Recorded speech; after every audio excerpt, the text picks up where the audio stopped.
हक और अधिकार सुरक्षित हैं। अगर हम भारत के संविधान को बचाने में सफल हुए तो हम निश्चित तौर पे अपने अधिकारों को बहाल रख पाएंगे और अपनी आने वाली पीढ़ी को और बेहतरीन और अच्छा बनाएंगे। इसलिए मैं आप लोगों को ये संदेश यहाँ पर देने के लिए आया हूँ कि आपको अपनी संस्कृति के अंदर अगर किसी चीज को बचाना है, आपकी संस्कृति किसमें छुपी हुई है वो मैं आपको बताता हूँ। आपकी संस्कृति शिक्षा में छुपी हुई है, जहाँ पर आपके इतिहास को बदल दिया गया।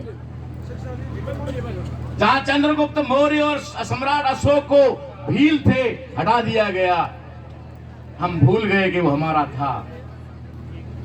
शिक्षा के माध्यम से ही वो चीज मिल सकती है।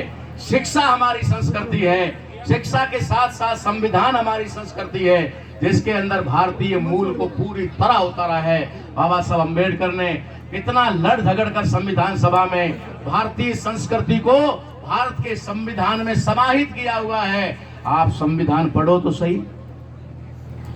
आपको नहीं पढ़ना आता तो किसी पढ़े लिखे को बोलो मुझे पढ़कर सुनाओ तो सही। आपका सिर्फ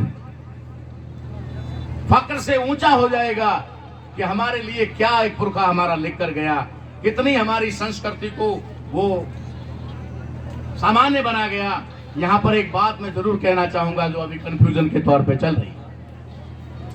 पूरे देश में आरएसएस नाम के संगठन के द्वारा जिसके ऊपर संपूर्ण कंट्रोल ब्राह्मणों का है, वहां पर ना तो कोई बनियों को ज्यादा तवज्जो है थोड़ी बहुत, तो राजपूतों को तो बिल्कुल ही नहीं है, और SC ST OBC का तो वहां नाम भी नहीं है। सिर्फ निकर पहन करके लाठी उठाने वालों में हमारा नाम। उसको पता चला कि इस देश का आदिवासी, इस देश का मूल निवासी, यानी इस देश का जो संवैधानिक पहचान में ट्राइब है, ST है, जिसको हमने सेग्रीगेट करके रखा था, ये भारत के अंदर मिशन की मूल धारा में जा रहा है, ये अम्बेडकराई धारा में जा रहा है, ये बिरसा मुंडा की धारा में जा रहा है। मैं आपको पूछना चाहता हूं कि आज से 10 साल पहले या 8 साल पहले कौन यहाँ बिरसा मुंडा को जानता था? कोई नहीं जानता था बिरसा मुंडा को, सिर्फ एकलव्य को जानते थे।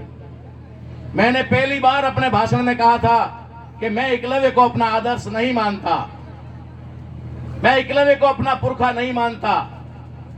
लोगों ने सवाल किया क्यों नहीं मानते? वो भील था, क्या आप भील नहीं हो? मैंने कहा मैं भील हूं, मगर वो पहली बात तो था ही नहीं, तो भील कहां से होगा?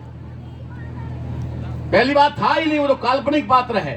रामायण महाभारत सारी काल्पनिक घटना है, वो हकीकत में कुछ भी नहीं है। उसके बावजूद भी मान लो एक कहानी है, और उस कहानी में भी अगर हमारे भील का कोई गौरवशाली रोल रखा गया होता तो मुझे भी खुशी होती कि भाई गौरवशाली इतिहास रखा गया।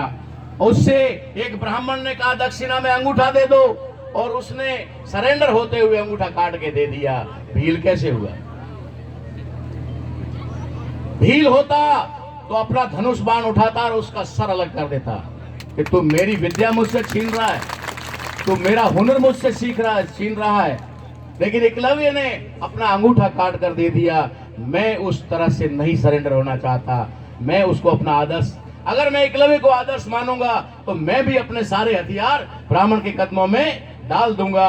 मैं बिरसा मुंडा बनूंगा, जिसने सिर्फ उनके कहे हुए पर हस्ताक्षर नहीं किए, इसलिए उसको जेल में मार दिया। उसने मरना कबूल किया लेकिन समझौता नहीं किया। हमें बिरसा मुंडा की नसीहत लेनी चाहिए, बिरसा मुंडा को अपना आदर्श मानना चाहिए। मुझे लोग कहते थे कौन है बिरसा मुंडा? ये हमारे यहाँ तो नहीं, हम जानते नहीं, लेकिन आज घर घर में बिरसा मुंडा हो गया है। और बिरसा मुंडा की तस्वीर ही नहीं, आज हमारे युवा खुद ही बिरसा मुंडा की तरह तैयार हो रहे हैं। ये हमारे लिए बड़े फख्र की बात है। अब रहती है हमारी संस्कृति में स्वाभिमान की बात। इन लोगों ने हमारे स्वाभिमान को मार दिया है। कैसे मारा है स्वाभिमान को? जो इस धरती का आबा है, जो इस देश का मूल मालिक है, उसको कह दिया तू तो नीच है,